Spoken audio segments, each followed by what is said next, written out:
Hello and welcome to Lady Di's Book Club. I am pleased to have a nice little read to review today. It is How to Commit a Postcolonial Murder by Nina McConigley. Hopefully I did not butcher her last name. I didn't look it up before I did this video. So if I did, sorry Miss Nina, but it's a good book, How to Commit a Postcolonial Murder.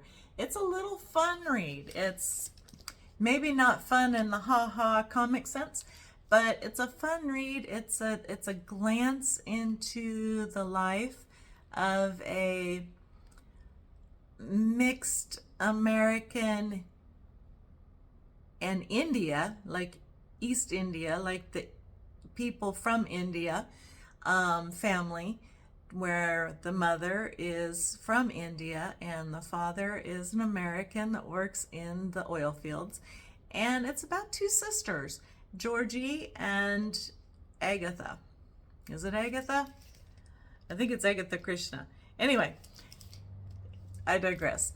It's mostly done in the narrative from Georgie's view, and it's about the two sisters. It's about the family. It's about 1980s America. It's about feeling split in two, is what she calls it, where the native country of India was split into two, and their family is split into two, their nationality, their heritage is split into two.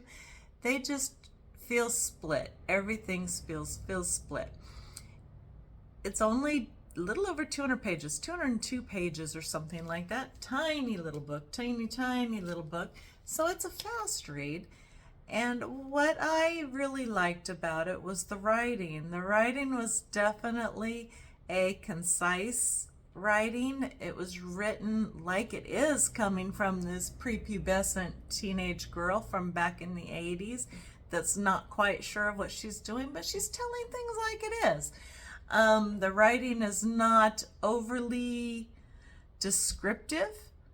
In some cases, family conflicts are kind of glossed over, just like a teenage girl back in the 80s, 70s, and 80s, especially with the cultural differences, would actually probably gloss it over because cultures were different and what was expected was different.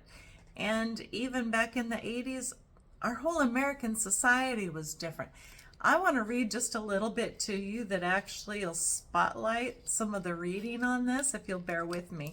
It's really kind of cute because they're talking about playing around a tree. And I never played like this around a tree, but I can definitely get it after the story that they hear. So this is one page.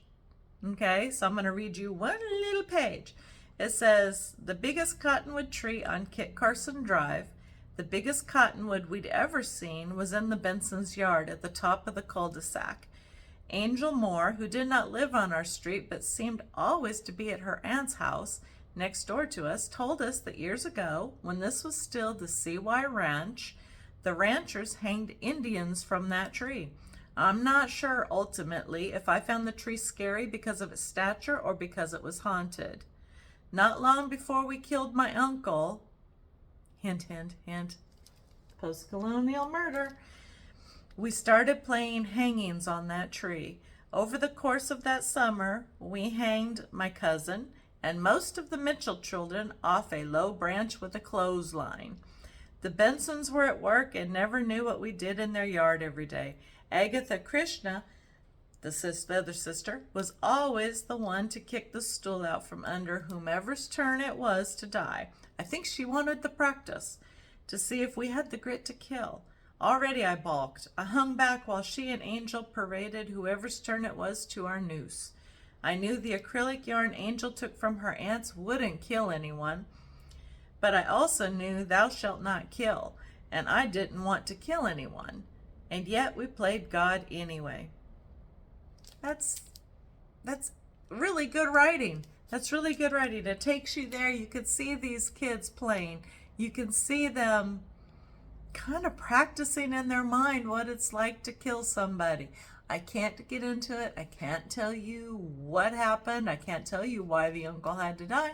I can't tell you how he died. I can't tell you any of that. I need you to read the book to find out, okay? I'm not going to spoil it. No spoiler alerts here. In the very end, though, the girls do grow up, and that's just a very short portion of this book, actually, and they kind of move on to do their own things.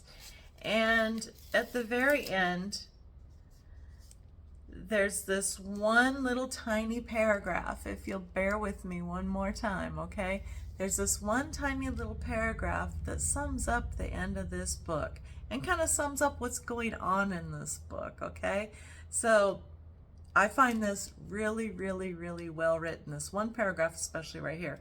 A good life in spite of bad ancestors, in spite of your skin, in spite of colonialism, in spite of capitalism, in spite of nationalism, in spite of the internet, in spite of war, in spite of the patriarchy, in spite of lists of things you want, in spite of a man who came in the dark and did things that he shouldn't, in spite.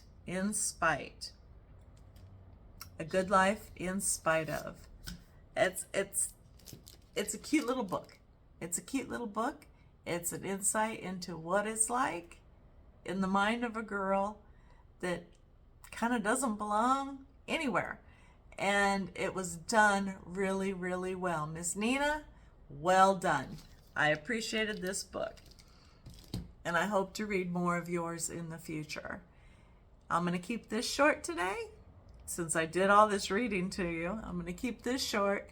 And I'm going to just let you know that there are more in-depth, or well, not in-depth, there are more reviews on my Facebook page, and there are more reviews on my Instagram feed, and there are more reviews on my free newsletter on Lady Di's Book Club at beehive.com. So sign up. Everything is free. Subscribe for free, follow for free, whatever you want to do. If you enjoy seeing these, let me know. I'm just having fun doing them. I'm reading anyway. I'm learning new things as I go, and I enjoy chatting with you. So chat back a little if you want to. If you don't, that's okay too. I know us readers, we like to read, and that's mostly what we like to do. So anyway, Lady Di's Book Club, signing off for now. I hope you keep reading.